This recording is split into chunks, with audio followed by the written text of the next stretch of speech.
absolutely terrified of horror games. Now, if you ask anyone who used to watch my streams from back in the day, I used to stream a lot of horror games because it was very entertaining for my viewers because of my reactions and how little I could actually handle playing the game.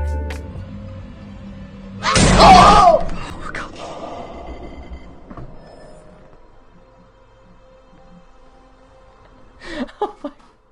Oh, I'm too much of a wimp for this crap.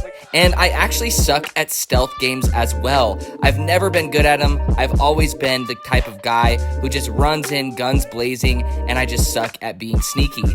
Now, if you told me that my favorite game of the year so far would be a combination of these two genres, I would say you're crazy. But it is. Now let's get right into it. The game I've been referring to is Madness Endless. Now, this game plops you into its world right from the get-go with a little bit of dialogue, and then you have to figure out for yourself where you are and why you're there. The world that you will be exploring is very dark and grim. There are grotesque creatures everywhere. There's blood, there's dead bodies, there's prisoners that will talk to you, and the whole nine. So you know right from the get-go that you do not want to linger here for any more than you want to, and the pixel art style is really great at conveying this, and the sound design especially really lends itself well to this environment where you really feel kind of creeped out or kind of uneasy. So I highly suggest if you play this, wear headphones. You play as a character that has a green blade attached to their arm, and you traverse the environments by slingshotting yourself into enemies, and whenever you collide with a wall, you can shimmy along it with a joystick. So you can shimmy to kind of situate yourself in an advantageous spot, and then you slingshot yourself to attack enemies. Now, if you slingshot mid-slingshot, then it slows down time and allows you to kind of correct your course or go in a different direction with your attack. And you can do that up to 3 times, which allows you to chain together multiple enemies at once. Now, this is a stealth game, and some of the enemies do have a red cone or radius that they can see you, and if they see you, then game over, you are dead. So that's where the stealth aspect kind of comes in, but every enemy is different and has a behavior all of their own, so you have to learn which enemies behave which ways and dispatch of them in their own way, which is really refreshing. During all of this, you also have a sanity meter that constantly ticks down as you play, so you also feel like you need to rush a little bit or at least be as efficient as you can with your time and how you go about doing things, which is cool, and there's ways that you can increase your sanity meter by killing enemies as well as different items. A little bit into the game, you also get an ability to turn into a specter, which is basically a ghost, and it drains your sanity, but you are completely untouchable. So you have to use it to avoid obstacles, booby traps, and the like, and it's really fun to switch between the two. There is also a variety of different items that you can loot and utilize during combat as well as just while you're exploring to keep yourself alive. Now, as you're exploring, you're kind of mapping out each area, kind of like a Metroidvania, but from a top-down perspective, where there's certain doors that you can open by pressing a button on the wall and stuff like that. And there is also bosses at the end of a few of these areas, and the bosses are absolutely crazy and really scary to face, which is great, and they provided me something to look forward to each and every time.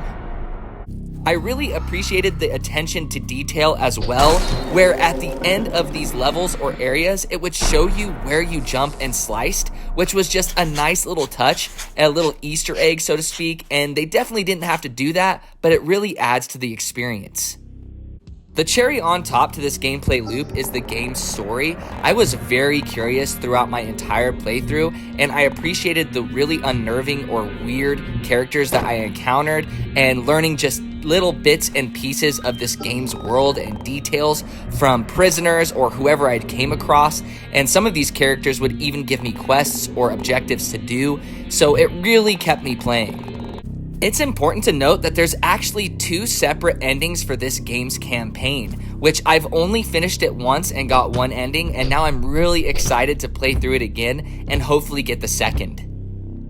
Aside from this game's campaign, there is also an endless mode. So whenever you beat the campaign twice and get both endings, you have a full-on endless mode that gives this game a heavy roguelike feel where you just try to survive as long as possible in a run, and it's really solid and it really provides a ton of replay value. Madness Endless isn't an easy game. It definitely has a learning curve to it, and I think it would be even harder if the controls were bad, but the controls here are fantastic. Like I said earlier in this review, there is a joystick so that you can shimmy along the wall, and then you just swipe anywhere on the screen in order to attack or slingshot yourself in that direction, and that's all there is to it. You can also swap the joystick to either side, left or right, to fit whichever hand you use to play, and you can play this entirely with one finger. I actually ended up using two fingers, which is kind of weird, where I had the joystick on the left side and I would use my right finger to slingshot, and it worked really well. Madness Endless is also a completely premium experience available on the App Store for $3.99, and you get everything the game has to offer, no ads or in-app purchases to speak of.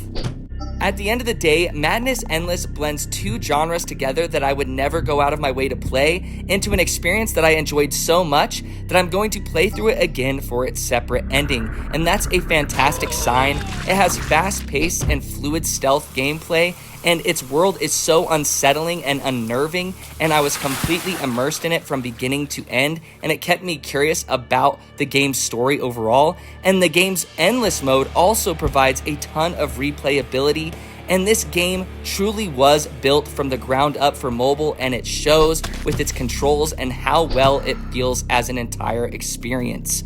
Do not miss out on this game. The link to the game is in the description down below.